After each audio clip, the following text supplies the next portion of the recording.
Arran de les jornades que es van celebrar aquí a Barcelona de Perseguits i Salvats, amb què et quedes, Rosa? Em quedo amb un magnífic record de la sala Martí Alomar plena de gent, des del moment en què es va inaugurar fins a l'última conferència, sempre plena de persones atentes, interessades pel tema.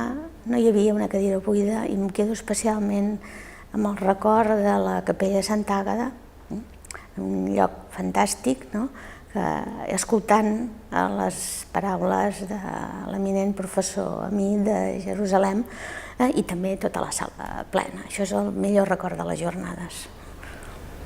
Doncs Rosa, gràcies pel teu temps i especialment gràcies pel teu treball que s'ha vist plasmat esplèndidament en aquest projecte Perseguits i Salvats. Gràcies a tots els que vau participar. Això va ser la suma de molts interessos i de moltes il·lusions.